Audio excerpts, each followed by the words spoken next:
Predicted. Like I told you guys 2 episodes ago, Zero Two was not going to be dead, her body was left on Earth and her mind trapped in Apith. One way or another, Hiro was going to pull her out and reconnect with her.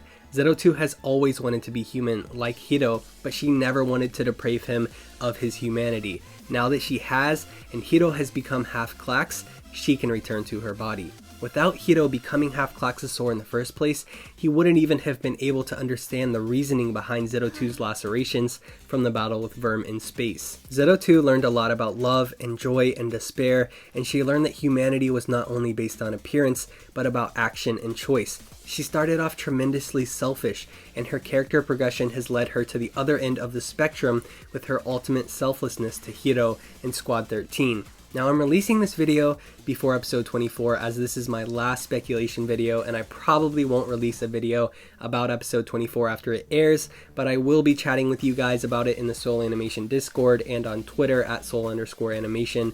So let's enjoy this wild ride as it comes to an end. And for the last time, if you want to pick up the beautiful Zero Two signed Shikishi board from Trigger themselves, soulanimation.bigcartel.com, they are about to be sold out in Japan. Go pick them up. Using her newfound freedom, Zero Two will most likely sacrifice herself for the world and Hiro, though there has to be a reason as to why Hiro left her body on Earth. Well, she is the new Earth goddess, and her fertility is connected to Earth's. Both Zero Two and the Earth are now dead and are now stone. Magma energy has been taken from the Earth, and magma energy is the lifeblood of the planet. So Hiro and Zero Two's objective? Bring it back. But how? Well, we won't know until episode 24 airs today now, will we? After Earth's fertility is fortified, so will Zero Two's. Dino babies, you ask? Well, maybe. Sure, maybe you think her body is stone and she's just become a giant robot with massive plot, but you're not thinking about the return to Earth, which Hiro will because he is the one deemed responsible for refertilizing the Earth, according to the Golden Bow mythology references throughout the anime, and Hiro ultimately being the Rain King. What feels like forever ago, Zero Two asked Hiro if he could make it rain for her, but he responded that only Papa and the others can decide when that happens. When asked a second time, he responds that he's not sure if he can do it or not. The book we see in episode 12, The Golden Bow, is the basis of the story. The Golden Bow speaks of people who believed the health of their ruler to be linked to the health of their land, and mythology regarding an earth goddess and solar deity. Verm is the previous deity, Zero One is the goddess. As the goddess and her rule faded away, the fertility of the earth went along with it. Fast forward to present time, and we have the new Rain King Hiro and Zero Two, the clone of Earth's goddess, both challenging the deity Verm. The crops die and the battle for Earth's fertility begins. Kokoro's only option was abortion because the world is dead and life cannot start anew until Hiro becomes the new Rain King. Basically, everything is based on the Golden Bow book, which was not explained enough in Darling in the Franxx in my opinion.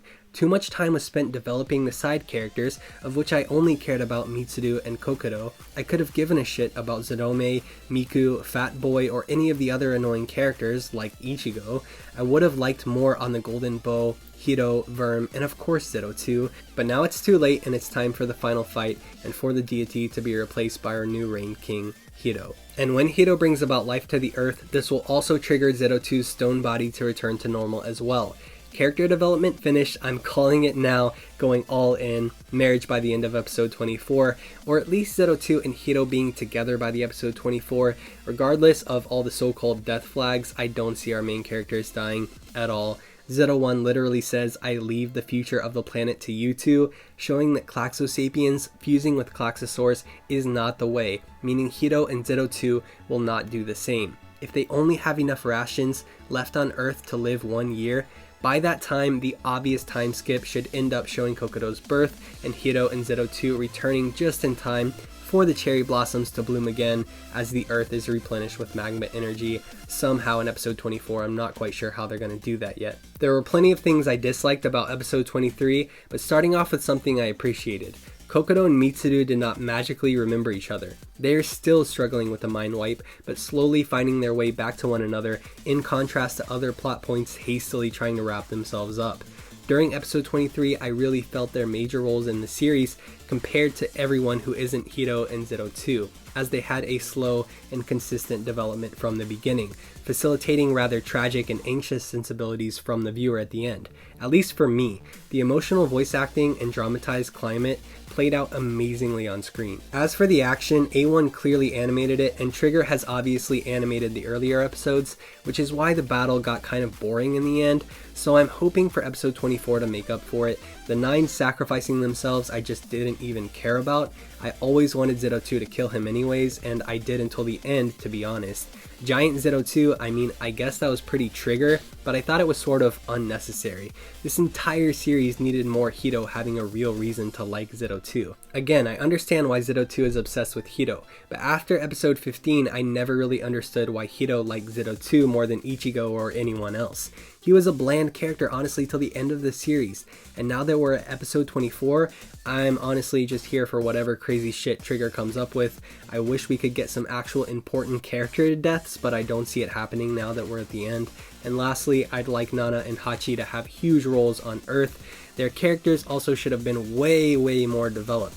Thick Nana should have had way more screen time. They are so much more interesting than basically anyone else on Squad 13. I don't know, this whole thing could have ended better. Like, I really enjoyed it up until episode 15, and I still did enjoy it. I enjoyed exploring it. I enjoyed the mythology. I enjoyed the religious concepts. But the whole thing could have just ended better, I feel like. I'll see you all on my Discord for the episode 24 discussion, and I hope you all stick around for Trigger's next series. Promare was just announced at Anime Expo from the creators of my favorite anime, Gurren Lagann and Kill la Kill. I am super insanely hyped for it, and we also have Gridman coming from Trigger. Don't forget to hit that bell button and subscribe, and I'll see you guys the next time Trigger pulls the trigger. Peace.